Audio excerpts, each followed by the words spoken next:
aqui hoje para conversar com vocês sobre saúde mental. Vou falar mais especificamente sobre saúde mental no contexto da pandemia da Covid-19. Meu nome é Erika Antunes Vasconcelos, sou professora da UESC, sou professora da área de psicologia do Departamento de Filosofia e Ciências Humanas. Então, vamos lá, vamos começar, né? Eu vou começar falando um pouco sobre saúde mental. Segundo a Organização Mundial da Saúde, né, a gente considera que saúde mental não é simplesmente a ausência de um transtorno mental, né? É algo muito mais complexo, né, que envolve um estado do sujeito, né, um estado completo de bem-estar físico, mental e social, né, envolve um bem-estar que é subjetivo, que é a partir da autopercepção, né, envolve autoeficácia percebida, autonomia, autorrealização do potencial intelectual e emocional. Né? Então, é muito mais amplo, né, do que essa concepção de simplesmente ser a ausência de um transtorno.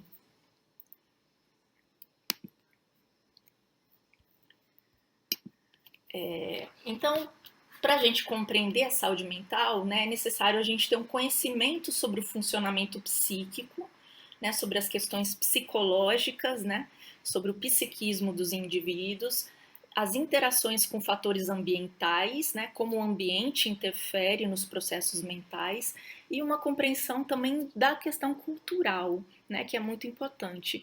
Então, as relações do sujeito com o seu ambiente familiar, social, cultural, econômico e político, tudo isso envolve também o campo, né, a área da saúde mental.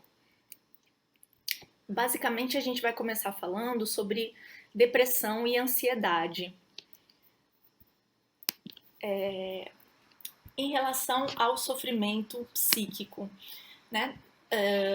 Sofrimento psíquico e depressão. Sofrimento psíquico não ocorre exclusivamente nos quadros depressivos, está presente em situações de crise, né? E em outros processos patológicos, né? Muitas pessoas apresentam um grande sofrimento emocional, psíquico, né, como a gente diz, e não necessariamente isso está relacionado a um quadro depressivo. Né? No caso da depressão, existe esse sofrimento se torna se amplia, né, a um sofrimento intenso, né, que é caracterizado pelo humor triste e pelo desânimo. O diagnóstico de episódio depressivo, né? Isso pode ser classificado conforme a intensidade, né? O nível de gravidade pode ser leve, moderado ou grave. Né? Pode estar relacionado também ao aparecimento de sintomas somáticos, né? Que envolve uma manifestação corporal, física, né? E também pode estar associado a sintomas psicóticos ou no caso, quando não se apresentam sintomas psicóticos. Então, a gente pode ter o humor deprimido, que não necessariamente é uma resposta a uma situação do ambiente, né? É um humor deprimido que permanece. Perda de interesse e prazer, energia reduzida, cansaço constante, concentração e atenção reduzidas, autoestima e autoconfiança reduzidas, ideias de culpa e inutilidade, visão pessimista do futuro, ideias ou atos autolesivos ou suicida, sono perturbado e apetite diminuído. Nos quadros depressivos graves, né, a gente observa que alguns pacientes não se beneficiam com uma psicoterapia por conta de não terem condições mínimas de expressar o que eles estão sentindo. Então, a tristeza é tão profunda, a apatia, né, a falta de motivação, que ele não tem energia suficiente para se deslocar e para ir a um psicoterapeuta e relatar o que ele está vivenciando. Nesses casos, a gente identifica a necessidade de uma avaliação psiquiátrica, né, em primeiro lugar, para estar fazendo uso de medicação e a pessoa, com esse suporte medicamentoso, conseguir iniciar um processo psicoterapêutico.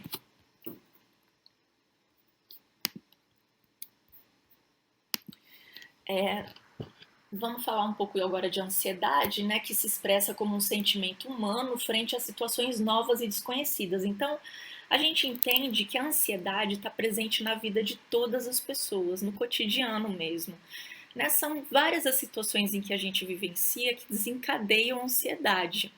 Né? E é uma ansiedade que a gente é capaz de tolerar, a gente suporta até um certo nível. Né? Pode provocar alguns efeitos, né? Como por exemplo uma dor de cabeça, uma enxaqueca, né? Alguma situação assim, mas a gente é capaz de tolerar. Então a gente vivencia a ansiedade em várias situações. Né? Também pode ser um sintoma de um processo patológico mental ou até orgânico, né? E a ansiedade também pode se caracterizar como um transtorno mesmo, né? Já nos quadros de transtorno de ansiedade.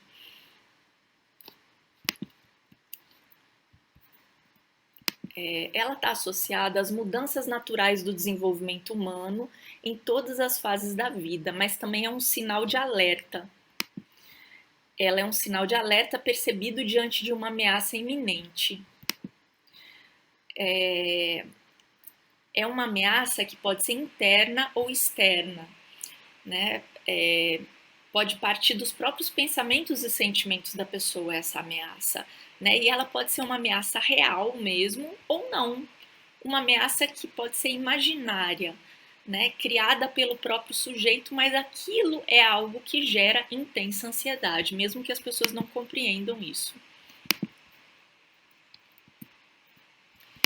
A ansiedade patológica, né? Aqui de acordo com a citação, ela pode interferir no desenvolvimento normal, com prejuízo da autoestima, socialização, aquisição de conhecimentos e memória, além de predispor a maior vulnerabilidade com perda de defesas físicas e psíquicas.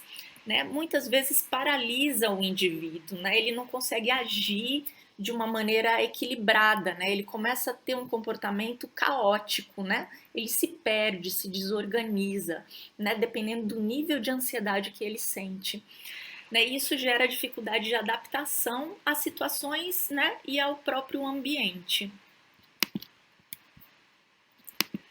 Quando se aconselha a pessoa a procurar ajuda?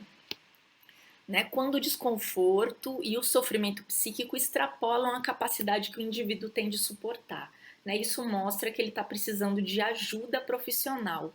Né, e o profissional de saúde mental ele vai ser um elo, né, ele vai estabelecer uma relação que a gente vai chamar de aliança terapêutica, que vai ser fundamental para que o indivíduo consiga compartilhar o que ele está sentindo.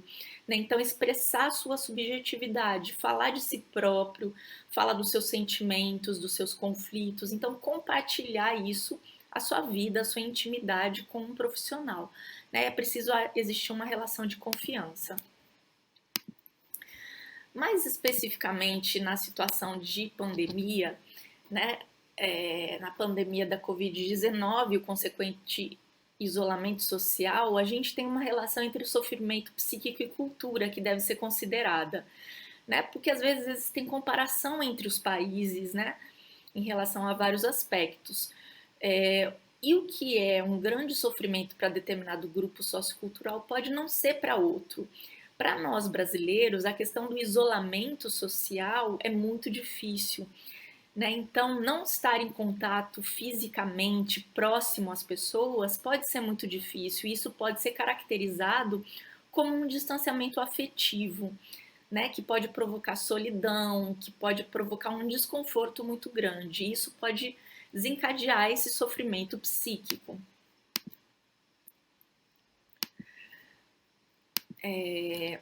Então, a gente tem uma situação de crise, né, que todos nós estamos vivenciando, onde há um risco de contágio, onde há rupturas, né, projeto de vida, investimento afetivo, planejamento de atividades, isso tudo interrompido, né, temporariamente, mas são rupturas na nossa vida.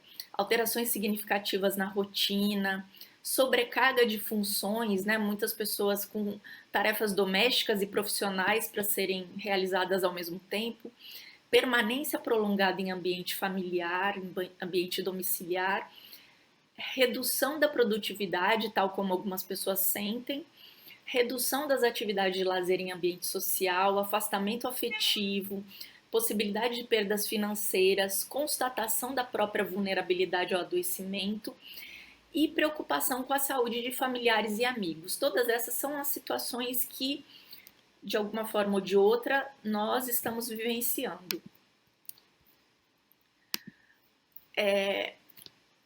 Aí a gente tem algumas condições, algumas situações familiares que podem ser consideradas de risco, ou seja, que a gente precisa estar atento, porque talvez pessoas que tenham essas condições estejam mais vulneráveis ao adoecimento, né, ao adoecimento psíquico, por conta da sobrecarga, das dificuldades, né, dos conflitos, né, e várias circunstâncias. Então, pessoas que residem sozinhas, né, com uma tendência, que podem ter um comportamento mais antissocial às vezes, né? Morar sozinho não significa que é antissocial, mas a pessoa pode morar sozinha e pode ter poucos vínculos, né? Pode ser uma pessoa mais introspectiva, então a gente pode identificar maiores dificuldades nessas condições. Contextos familiares, enfrentando o adoecimento de membros, né, da família em função do contágio com a Covid-19. Então, as pessoas que estão acometidas, né, que estão adoecendo, ou familiares que adoecem, então essas famílias precisam também de uma atenção especial. Contextos familiares em situações de luto. Então, algumas dessas famílias, onde alguns membros adoecem, às vezes, né, tem que enfrentar uma situação de perda, de luto. Então, são situações delicadas, vulneráveis. Contextos familiares com pessoas portadoras de transtorno mental, com pessoas portadoras de necessidades especiais, contextos familiares com pessoas idosas, né? Idosos que dependem de cuidados especiais também, né? Contextos familiares caracterizados pela violência doméstica, né? Onde na situação de isolamento social, as pessoas têm que permanecer mais tempo em contato com as pessoas que residem na mesma residência. Isso pode ter um agravamento. Contextos familiares com pessoas dependentes de álcool e drogas também.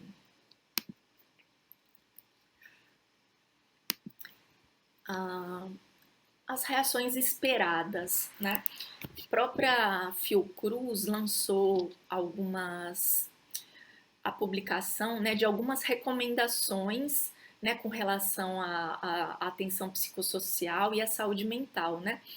E algumas dessas reações esperadas constam nessa publicação da Fiocruz, como, por exemplo, insegurança e falta de controle da situação, né? Um sentimento que muitas pessoas percebem, o medo de adoecer, medo de perder familiares, o medo de a situação não voltar ao normal, o medo de perder o emprego, né?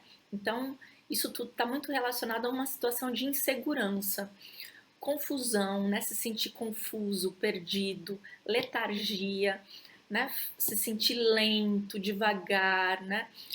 Sonolento, sem vontade de fazer as coisas, ou agitado, né? Agitação excessiva também acontece com algumas pessoas. Dissociação, a pessoa às vezes não perder completamente o contato com uma situação, né? Uma fuga da realidade. Irritabilidade, agressividade, intensificação da ansiedade, aumento ou perda de apetite, distúrbios do sono, solidão e pensamentos autodestrutivos. As reações, né, essa relação entre reações esperadas e reações patológicas, né? O que eu falei no slide anterior são reações esperadas, né? Faz parte do quadro, né, de comportamentos, de sentimentos, né, que são esperados para uma situação de crise como a que a gente está vivendo. Né? Mas assim, a intensidade, a duração e o próprio desconforto causado na própria pessoa e nas pessoas que estão ao redor é que vai mostrar se aquilo é um fator de alerta para a pessoa procurar ajuda profissional, né? Quando essas reações elas geram risco à própria segurança e vida da pessoa ou de pessoas ao redor, realmente é necessário procurar ajuda profissional. Bom, Então, esse impacto na saúde mental, ele está relacionado à maneira como cada um enfrenta ou lida com a situação. Não é, não é o evento em si que desencadeia isso, né?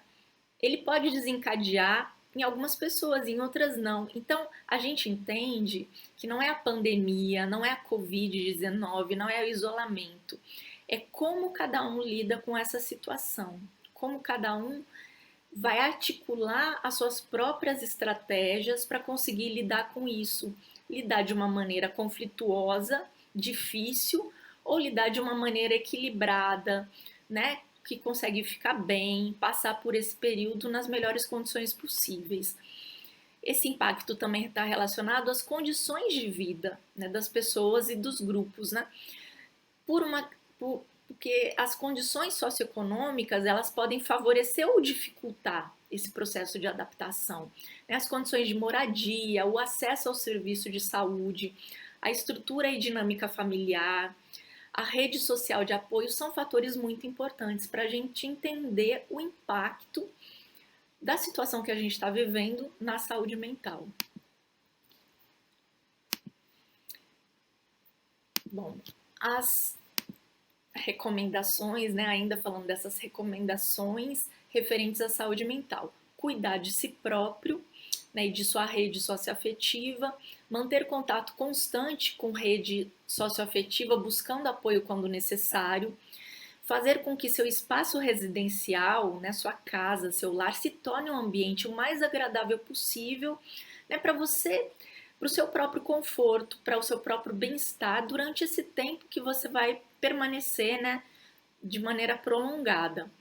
Refletir sobre os seus próprios comportamentos com relação às pessoas, né, que você convive na sua própria residência, sendo mais tolerante, compreensivo, né, para justamente tentar evitar, prevenir conflitos, né, porque a permanência vai ser contínua. Diminuir o fluxo de informações, buscar fontes confiáveis e não estar suscetível aos conteúdos veiculados nas redes sociais, que são conteúdos às vezes que não correspondem à realidade, né? E geram pânico, né? Geram desespero em algumas pessoas, ou às vezes geram até comportamentos de minimizar o problema, né? Evitar fazer o uso de tabaco, álcool e outras drogas como estratégia para lidar com a ansiedade. Então, algumas pessoas têm essa tendência, usam isso como uma estratégia e pode ser muito prejudicial por conta de elevar o consumo dessas substâncias. Manter a rotina adaptada às circunstâncias, programando suas atividades no decorrer da semana. Então, é muito interessante que a pessoa consiga estruturar a sua rotina, não rigidamente, né, mas ter horários, ter atividades programadas, né, isso gera um bem-estar, a gente precisa estar organizado no nosso tempo também, né? Ser solidário e colaborativo, compreendendo que nesse momento todos nós precisamos pensar na coletividade, né? Então tá sempre disposto para ajudar outras pessoas que estejam precisando. É um momento justamente de cooperação, né? Fazer uso de estratégias pessoais para o enfrentamento da situação e retomada do equilíbrio emocional. Né? Estratégias que já foram utilizadas, né, pela própria pessoa e que já foram eficazes em outros momentos difíceis ou momentos de crise. Né? Então, retomar o uso de algumas estratégias que para você teve efeito, que foi bom para você. Né? E isso é muito pessoal, né? Para cada pessoa, né, são medidas que podem estar ajudando, que podem ser diferentes. Né? Cada um tem o seu próprio repertório, né, de estratégias que são de autoajuda mesmo, né? Como fazer meditação, relaxamento, exercícios de respiração, yoga, né? Oração, ter os seus grupos de oração, né? Participar, né? Tá em contato com a sua própria espiritualidade, jardinagem, por exemplo, para mim mesma, né? Tá cuidando do meu jardim é o que me deixa melhor, me faz me sentir muito bem. conversa com determinados familiares ou amigos, atividade física, atividade artística, ouvir música, entre outros, né? Pode ter várias outras estratégias. Ops. Sim. Bom, intervenções terapêuticas no contexto da pandemia. Então, nesse momento, o que a gente considera como estratégia, né, como práticas terapêuticas aconselhadas nesse momento são as terapias de curto prazo, centradas no alívio do sofrimento e na melhoria do bem-estar do indivíduo. Né? É claro que pessoas que já fazem psicoterapia, que já tem um profissional de psicanálise que o acompanha, né, que já estão num processo, que continuem, né, com o seu tratamento, né, com a sua prática terapêutica. Mas nesse caso, pessoas que adoecem ou que manifestam um sofrimento intenso e que precisa procurar uma ajuda profissional, o indicado são as psicoterapias breves, psicoterapias de apoio, de grupo ou grupos terapêuticos que também podem ser coordenados, mediados por profissionais da saúde mental, não psicólogos, tratamento com psicofármacos, né, nos casos mais graves, onde há necessidade de acompanhamento psiquiátrico, intervenções psicológicas em situação de crise, que podem ser atendimentos mais pontuais, né, em momentos específicos da vida, né, onde se culmina uma situação de crise mesmo. Essas terapias de curto prazo são intervenções que podem ser realizadas por meio digital também, né? Então tem tido uma oferta muito grande pelos profissionais e uma procura muito grande também, né? Surgem para atender a crescente demanda da população por intervenção psicológica. Então, nesse momento, é um momento onde se há adequação dessas práticas terapêuticas, né? E propõe adequações de tratamentos que, a princípio, seriam de longo prazo à realidade da sociedade moderna e às circunstâncias de crise, né? Porque existe um tempo limitado, um processo terapêutico por tempo limitado, apresentando intervenções possíveis de serem realizadas quando presencial nos próprios serviços de saúde ou de forma remota através de meios digitais. Algumas pessoas preferem o atendimento só por áudio, outras pessoas através de videochamada, né? E outras pessoas até intervenções grupais, onde várias pessoas estão conectadas e podendo dividir, compartilhar e trocar suas experiências.